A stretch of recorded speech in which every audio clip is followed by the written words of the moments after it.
இனிமேல் இந்த ஒரு பிறவி பார்க்க முடியாது. அவர் அன்பு உள்ளங்கள் பற்றி நீங்கள் சினிமாக்காரங்க எல்லாத்தையும் கேட்டுங்க தெரியும். கேட்டவுடனே நான் உடனே ஓடி வந்துட்டேன். நான் அவர் பார்த்துட்டு நான் அப்புறமே வரேன். ஆமாம், 1 லட்ச ரூபா கொடுத்துருக்காரு. அவர் கடன் 12 லட்ச ரூபா அவர் தான் அடைச்சார். அதெல்லாம் கேப்டன் மறக்க முடியாதுங்க வாழ்க்கையில். எனக்கு கல்யாணம் நடந்தப்போ வடபழனி கோயிலுக்கே தாலி எடுத்து கொடுத்து கல்யாணம் பண்ணி வச்ச கேப்டன். அது மட்டும் இல்லை, 3 விஷயத்தில் கேப்டனா ரியல் ஹீரோவா எனக்கு மட்டும் இல்லை எல்லாருக்குமே பிடிக்கும். ஃபஸ்ட்டு மதுரையில் நடந்த கார்கில் போகிறப்போ ஒரு விழா நடத்த போனோம். அந்த ட்ரெயினில் நடந்த சம்பவங்கள்லாம் அவர் சாப்பிட்டாரோ இல்லையோ அத்தனை பேருக்கும் சாப்பாடு வாங்கி கொடுத்து ரயில்வே ஸ்டேஷன்லேருந்து இறங்கி போய் அது மட்டும் இல்லாமல் நெய்வேலியில் நம்ம காவேரிக்காக போராட்டத்துக்கு போனப்போ அங்கே அத்தனை பேரையும் பஸ்ஸில் கூட்டு போய் சேஃபாக கொண்டு வந்து சேர்த்தது. 3வது, தமிழ்நாட்டில் இருந்தால் பரவாயில்ல, இந்தியாவில் இருந்தால் பரவாயில்ல, வெளிநாட்டு கூட்டு போய் சிங்கப்பூர், மலேசியா, இது எல்லா நிகழ்வுகளையும் நான் கலந்துட்டுருக்கேன். என் வாழ்க்கையில் மறக்க முடியாத அந்த 3 நிகழ்வு. மலேசியா, சிங்கப்பூர் கூட்டு போயிட்டு அத்தனை பேர்த்தையும் பாதுகாப்பாக எல்லாத்தையும் பஸ்லேயும் சரி ஃப்ளைட்லேயும் சரி ஏற்றி விட்டு உட்கார வச்சுட்டு எல்லாம் ஏறிட்டாங்களா, எல்லாரும் சாப்பிட்டாங்களா அப்படின்னு கேட்டுட்டு கடைசியாக ஏறி அத்தனை பேர்த்தையும் கூட்டு போய் அத்தனை பேர்த்தையும் கொண்டு வந்து சேர்த்தார். அது மட்டும் இல்லை, இன்றைக்கி நிறைய நடிகர்களை பற்றி நிறையா கான்ட்ரவர்சி அது இது நிறையா வருது. ஆனால் ஒரு நடிகரை பற்றி யாராக இருந்தாலும், சின்ன நடிகராக இருந்தாலும் பெரிய நடிகராக இருந்தாலும், யாராவது நடிகரை பற்றி தவறான செய்திகள் வந்ததுன்னா உடனடியாக குரல் கொடுத்து கண்டிக்கக்கூடிய ஒரு கேப்டன் மட்டும்தான். ஆனால் இப்போ யாருக்கு என்ன பிரச்சனை வந்தாலும் அதை யார்கிட்ட போய் சொல்லுவோங்கிறது தெரியல. கொஞ்ச நாளாகவே கேப்டன்ட்டு யாரும் சொல்ல முடியல. ஆனால் இப்போ அவர் சொல்லாமலே போயிட்டார். நீ இங்கே உதவி செஞ்சது போதும், எனக்கு படிவனை செய்யணும் ஆண்டவனே கூப்பிட்டாருன்னு நினைக்கிறேன். அதான் சொல்கிறானே, சில பேர் கேட்டு கொடுப்பாங்க, கேட்காமலே கொடுக்கக்கூடியது கேப்டன் மட்டும்தான். முதல்ல சாப்பிட்டியான்னு கேட்பாங்க. நான் மட்டும் இல்லைங்க, நான் ஏற்கனவே பேட்டிகளில் சொல்லியிருக்கேன். நான் சென்னையில் வாய்ப்பு தேடி அலையும் போது எனக்கு ஒரு நேரம் சாப்பாடு கன்ஃபார்ம்னா அது பாண்டி பஜாரில் கேப்டன் ஆஃபீஸில் தான். அங்கே மட்டும் இல்லை, நிறையா படங்கள் நடிச்சிருக்கேன். ஜூனியர் ஆர்டிஸ்ட்லேருந்து பெரிய ஆர்டிஸ்ட் வரைக்கும் அத்தனை பேருக்கும் என்ன சாப்பாடோ அதுதான் மொத்த பேருக்கும். பாதாங்கீர் சாப்பிட்டாங்கன்னா மொத்த பேருக்கும் பாதாங்கீர் தான், ரோஸ் மில்க்னா மொத்த பேருக்கும், இளநீன்னா மொத்த பேருக்கும். இவங்களுக்கு தனியாக அவங்களுக்கு தனியான்னு பார்க்காம எல்லாருடைய பசியும் மாற்றினவர். உண்மையிலே இன்னைக்கு அவர் முகூட இல்லைங்கிறப்ப ரொம்ப வருத்தமாக இருக்கு.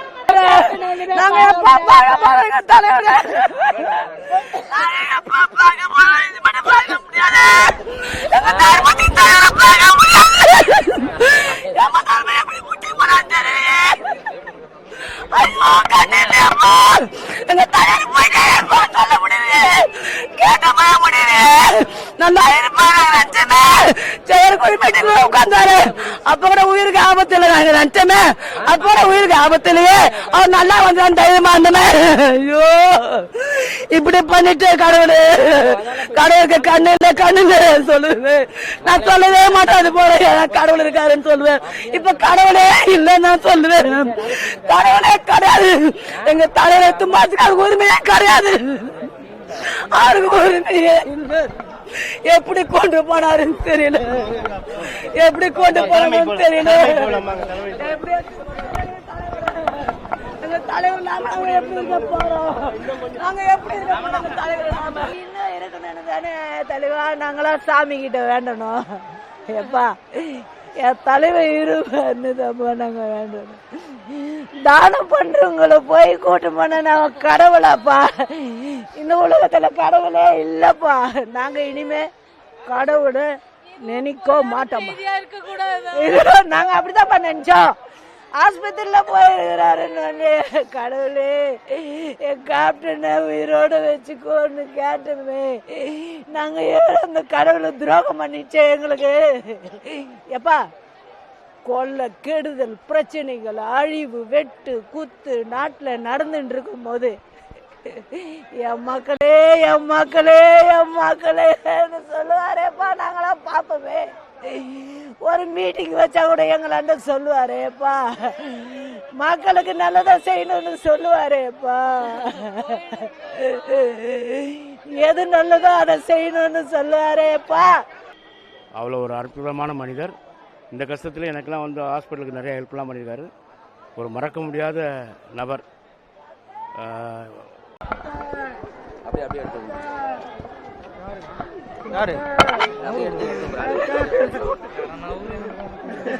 தெய்வம் போயிடுச்சு, தெய்வம் கிடைக்குமா? தெய்வம் போயிடுச்சு. எங்க அப்பா செத்து கூட நாங்க எப்படி அழுவலையே.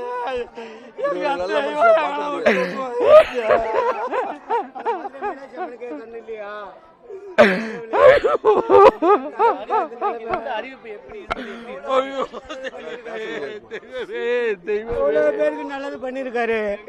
என் கடவுளுக்கு இது மாதிரி துணையா கடவுளே கடவுளே. நான் 8 காலங்கள்லாம் பார்த்துட்டு என் உயிரை மிகவும் வருந்தத்தக்க செய்தி. திரையுலகில் மட்டும் கதாநாயகனா இல்லாமல் நிஜ வாழ்க்கையிலையும் கதாநாயகனாக இருந்தவங்க. முக்கியமாக எல்லா மக்களும் 3 வேளை நல்ல உணவு அருந்தணுன்றது அவரோட முதல் குறிக்காக இருந்துச்சு. அரசியலுக்கு வரத்துக்கு முன்னாடியும் அவருடைய இழப்புன்றது எங்களால் இன்னும் ஏற்றுக்க முடியாத ஒரு விஷயத்தை, நம்பவும் முடியாத ஒரு விஷயமா தான் இருக்குது.